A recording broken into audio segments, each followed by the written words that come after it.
I know it seems like Samsung Galaxy Week or a couple of weeks here on the channel, and I do promise we have other manufacturers and devices coming up shortly. But Samsung seems to have 3 seasons during the year. It is the Ultra season, where the S24, whatever lineup comes out. Then there's Budget season, which we are currently in now. And then there's Foldable season, which happens a little bit later on in the summer. But I wanted to come back and tell you for the last time that the A54 is a good phone. And I wanted to do a year review and follow up on this device because I had a chance to use it rather extensively in comparing it to the A55, but also because of the kind of awkwardness of Samsung's product lineup right now, it's still a viable device.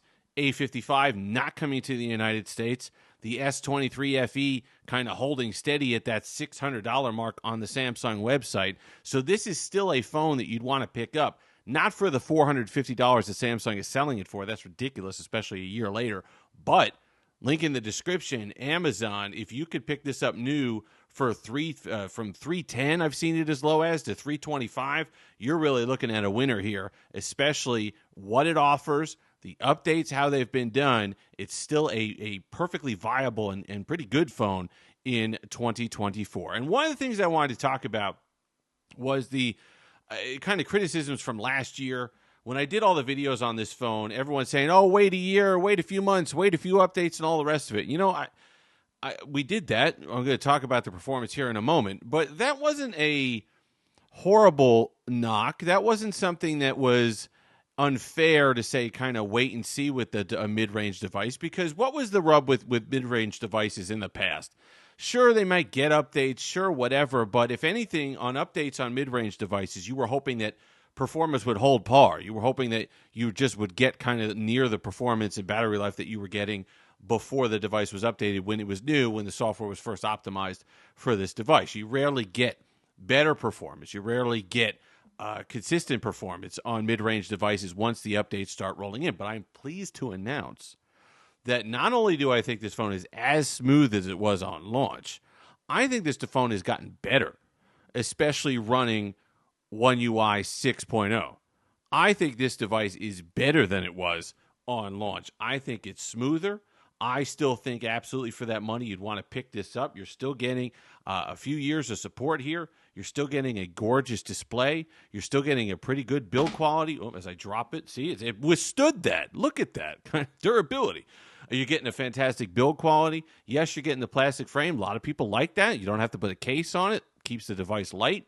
You get the glass back. You get the premium design. It still looks like a phone that Samsung would sell in 2024. They haven't changed the design language a whole heck of a lot, so that's something to be enjoyed. People enjoy the camera on this more than the A55 and some of the newer devices. It has that kind of Samsung punchiness, as does the display. You get the older software build. You don't get 6.1. So even though it's updated software, it's not 6.1. So you still get your always on display, your old one that people seem to prefer. Micro SD card expandable storage is still available here.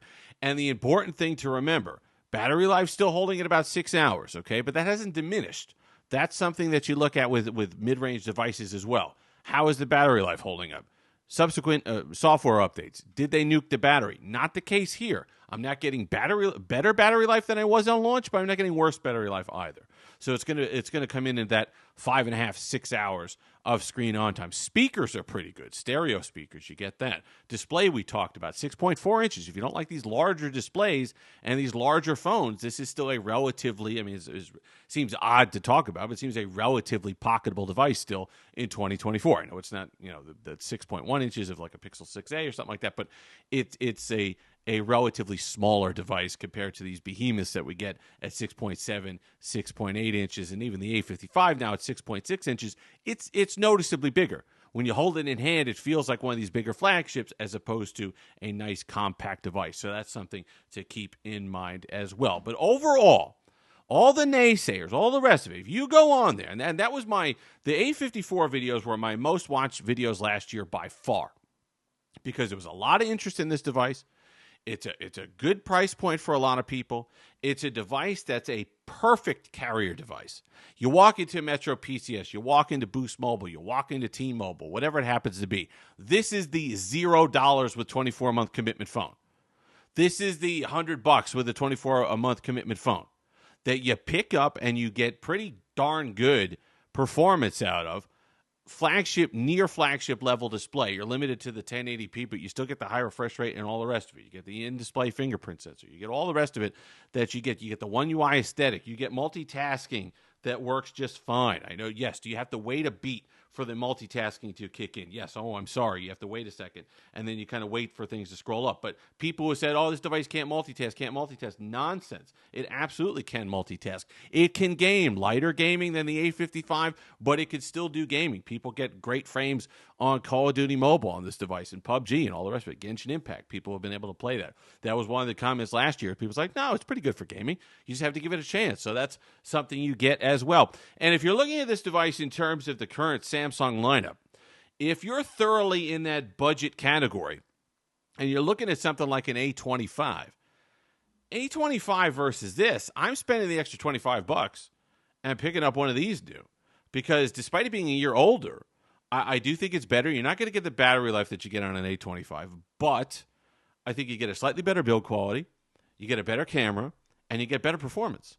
So I do think it's a device that you want to look at and really take seriously if you are in that kind of budget category, because performance might be close or whatever at this point, but I do think I give the nod to the A54 because of those other things, the slightly better build, slightly better camera, and those other bits there that you see on this device here. It is a nice device to hold in the hand.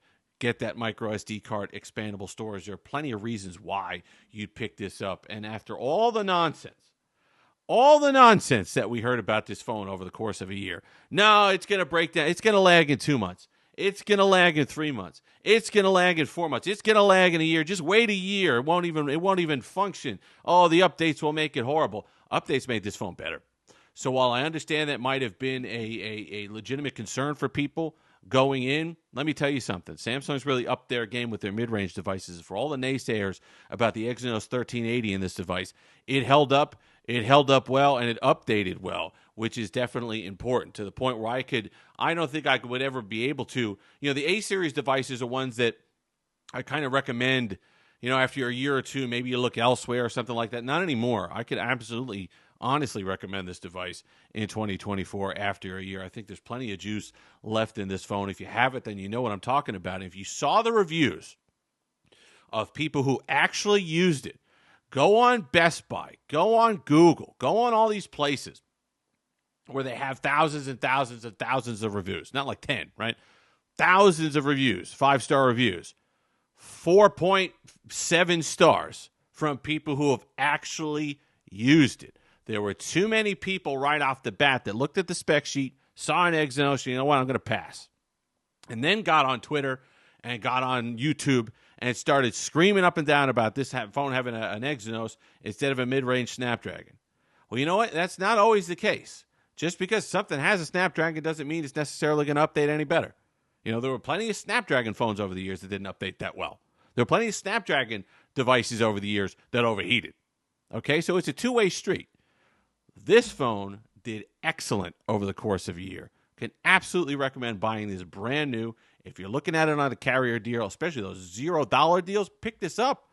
You're getting a premium, nice, modern-looking design. Samsung still uses it. The A-series devices still look like this, right? The S24 devices still look like this, and all the rest of it. So I think for a $325, $0, whatever it is happens to be, the A54 is still absolutely a viable choice in 2024. If you've made it this far, like, comment, subscribe, all that fun stuff. Until next time, have that Steve-licious day.